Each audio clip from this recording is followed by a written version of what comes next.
Hello everyone. आज हम लोग कर रहे हैं क्लास 12 अकाउंट्स एनपीओ का प्रैक्टिकल प्रॉब्लम 43 तक कर लिया हमने और आज करेंगे 44। ठीक है, तो इसमें 44 में क्या है, रिसीट एंड पेमेंट अकाउंट आपको ऑलरेडी क्वेश्चन में दिया हुआ है और आपको उसके बेसिस पे क्या बनाना है, इनकम एंड एक्सपेंडिचर अकाउंट। ठीक है, आपको ये बात क्लियर होनी चाहिए कि इनकम एंड एक्सपेंडिचर अकाउंट में किस तरह के एक्सपेंडिचर और किस तरह के इनकम जाते हैं। अगर वो क्लियर होगा तो कोई प्रॉब्लम नहीं आएगी। ठीक है, लेट अस स्टार्ट। पहले इनकम साइड से शुरू करते हैं। सबसे पहला है एंट्रेंस फी। एंट्रेंस फी दिया है रिसीट साइड में, और एंट्रेंस फी जो दिया है वो 2 साल का दिया हुआ है, 2 अलग अलग ईयर्स का दिया है। हमें कौन से ईयर का लेना है, हम किस ईयर का लेंगे, एक है 1920 का और एक है 2021 का। आपको इनकम एक्सपेंडिचर अकाउंट किस ईयर का बनाना है, आपको बनाना है 31 मार्च 2021 को। दैट मीन्स हमें 2021 वाले ईयर का सारे फिगर्स चाहिए। तो एंट्रेंस फी हम लेंगे 2021 का 50,000। उसके पहला जो 1920 का है उससे हमें कोई मतलब नहीं है, क्योंकि इनकम एक्सपेंडिचर में हम करंट ईयर के इनकम और करंट ईयर के एक्सपेंडिचर डालते हैं। ठीक है, नेक्स्ट सब्सक्रिप्शन। सब्सक्रिप्शन तो 3 ईयर का दिया है, लास्ट ईयर का भी, करंट ईयर का भी और प्रीवियस ईयर का भी 3 ईयर का दिया है। हम कौन सा लेंगे, हम करंट ईयर का लेंगे।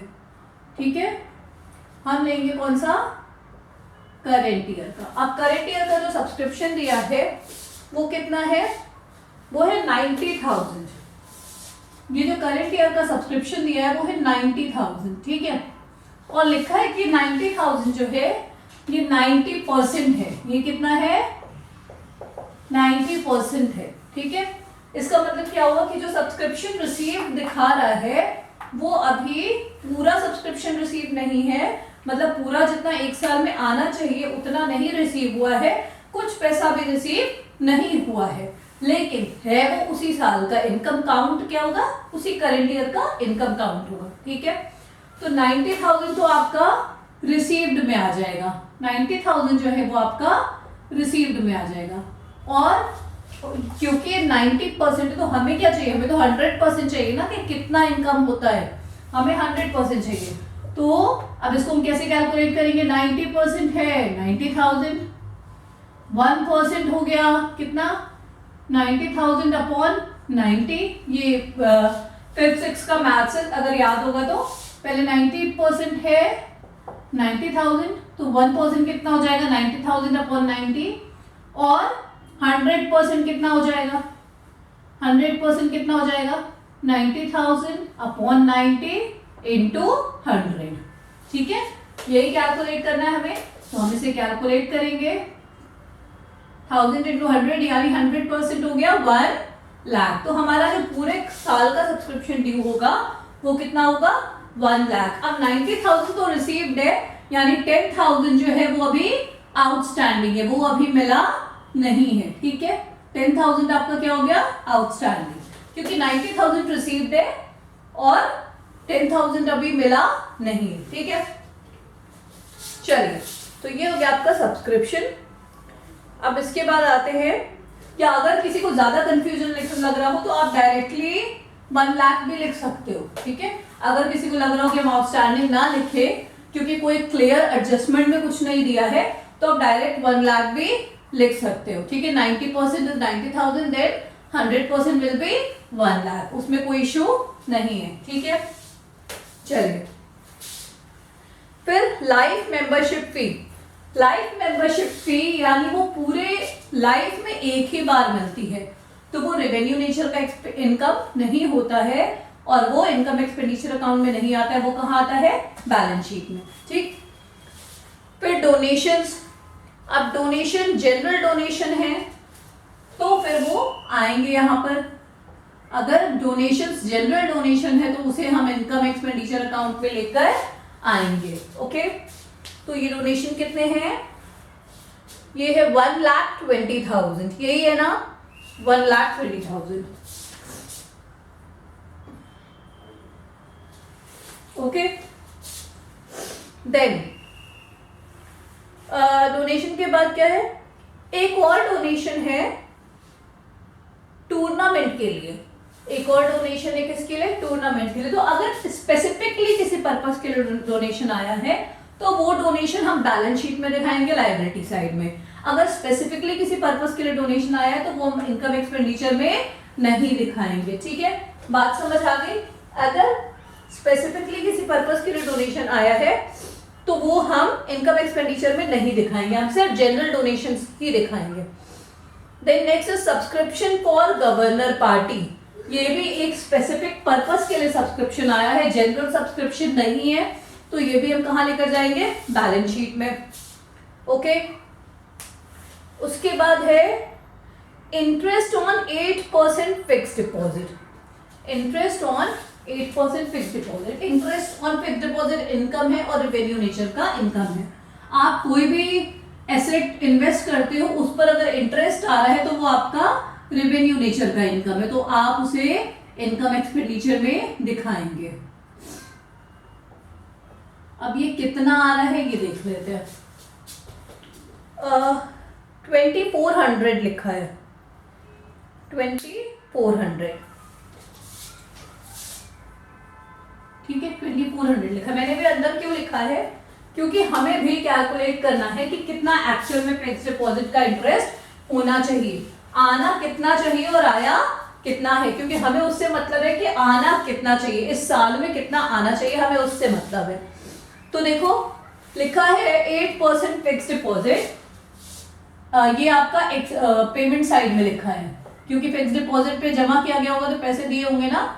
8% फिक्स डिपॉजिट लिखा है 1,20,000। क्लियर है, ये बात लिखी है। और लिखा है कब किया गया है एफडी, ये किया गया 1 अक्टूबर 2020 को। ये बात लिखी हुई है, बात समझ आ रही है।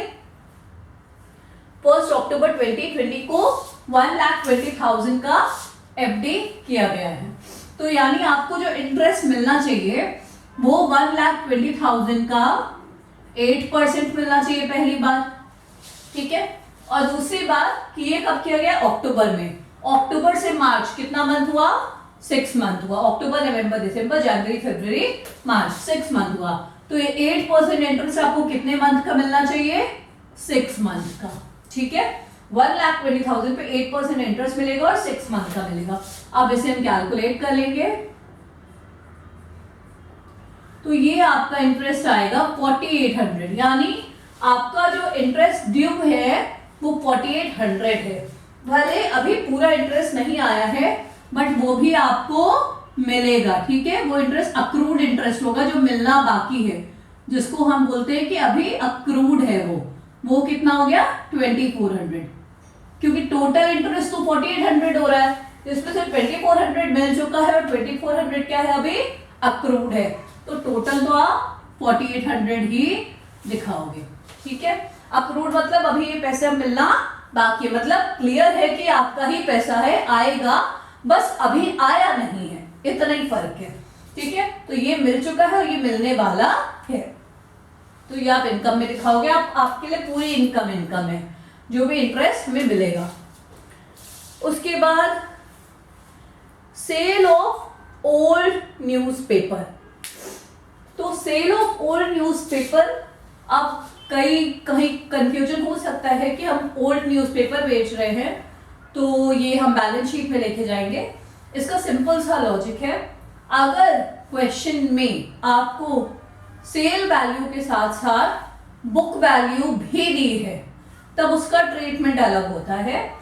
लेकिन अगर सिर्फ आपको ये दिया है कि सेल ऑफ ओल्ड न्यूज़पेपर, कोई बुक वैल्यू नहीं दी है, तो आप क्या करोगे, उसे इनकम मानोगे। वो रेकरिंग नेचर का इनकम है और उसे आप इनकम मानोगे, तो क्या होगा, सेल ऑफ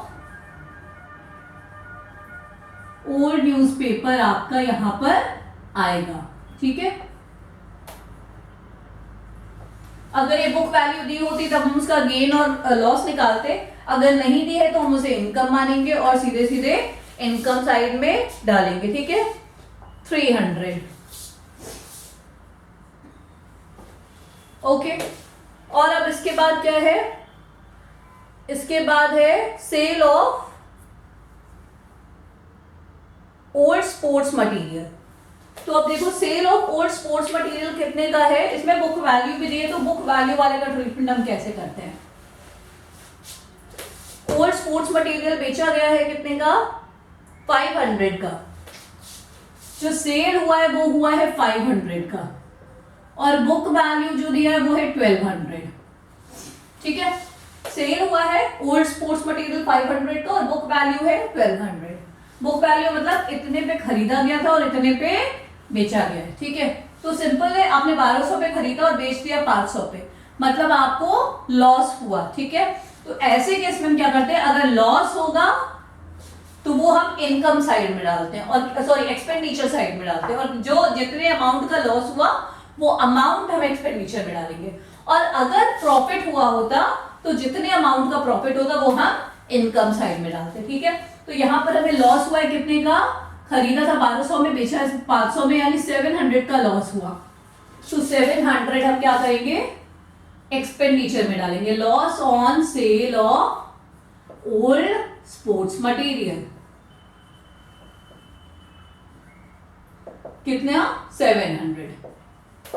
क्लियर। ठीक है, उसके बाद लॉकर्स रेंट। तो लॉकर्स रेंट तो इनकम है भाई, लॉकर के लिए पैसा आ रहा है। ठीक है, लेकिन इसमें क्या है, 6800 में से 600 जो है वो लास्ट ईयर का है, तो लास्ट ईयर वाले से हमें कोई मतलब नहीं है, तो लास्ट ईयर वाले को हम क्या करेंगे, हटा देंगे, माइनस कर देंगे। 6800 में से 600 लास्ट ईयर का है, तो वो माइनस करके जो फाइनल अमाउंट आएगा 6200, ये करंट ईयर का इनकम है।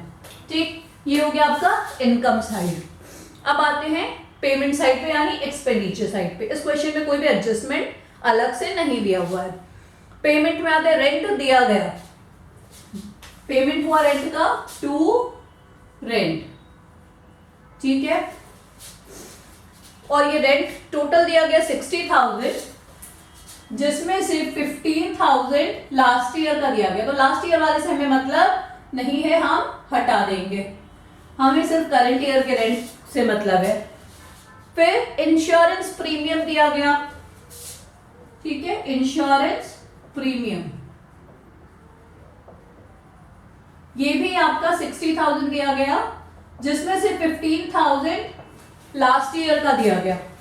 ठीक है, 16,000 में से 15,000 रुपए लास्ट ईयर का दिया गया, तो लास्ट ईयर वाले से हमें कोई लेना देना नहीं है, हमें सिर्फ करंट ईयर वाले से मतलब है। तो 60,000 में से लास्ट ईयर का माइनस कर देंगे और हमारा एक्सपेंडिचर में आएगा 45,000। Then sports equipment. Sports equipment अगर आप खरीद रहे हैं तो मतलब कि आप एसेट खरीद रहे हैं, तो एसेट जब खरीद रहे हैं तो वो बैलेंस शीट में आएगा, इनकम एक्सपेंडिचर में नहीं आएगा। फर्नीचर भी अगर आप खरीद रहे हैं तो मतलब आप एसेट खरीद रहे हैं, वो बैलेंस शीट में नहीं आएगा।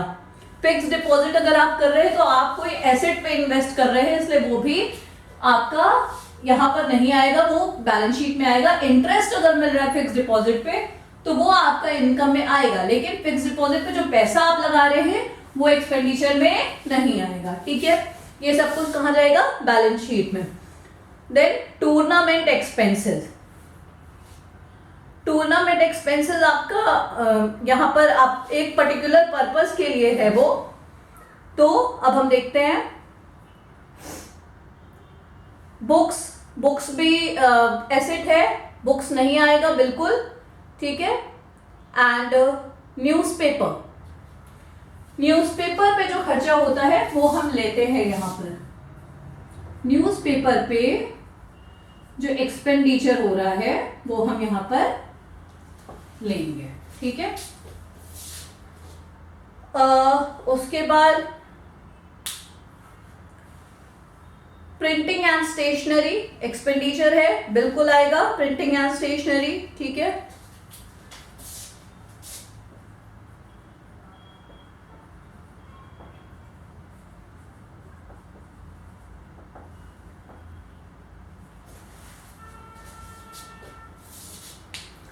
प्रिंटिंग एंड स्टेशनरी कितना है, 19,000।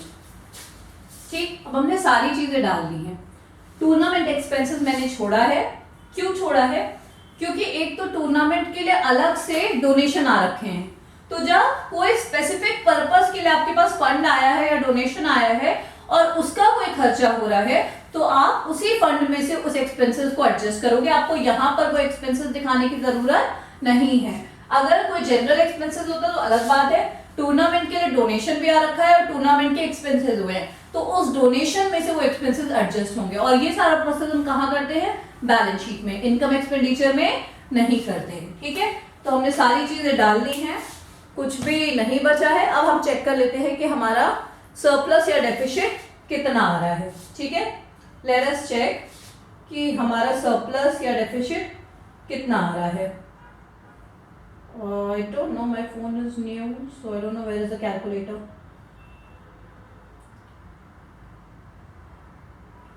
Yeah, yes, I got it. Calculator मिल गया। चलिए, so पहले हम इनकम साइड का टोटल करेंगे।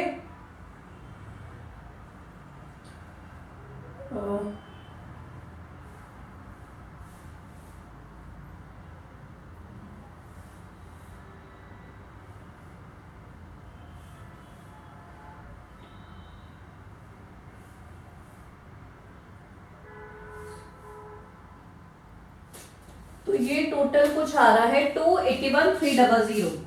जो इनकम साइड का टोटल आ रहा है ये आ रहा है 281,300।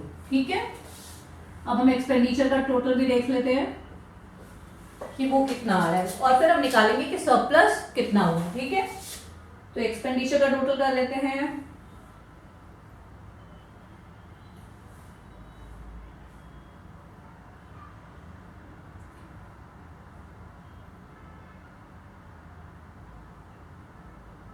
$1,10,700। और अब आपका सरप्लस जो आ रहा है वो अमाउंट आ रहा है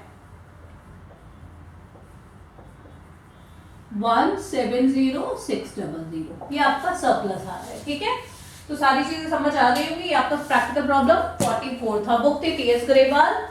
आई forgot to write page number, कौन से पेज पे? पेज 1.71 पे। ठीक है, थैंक यू।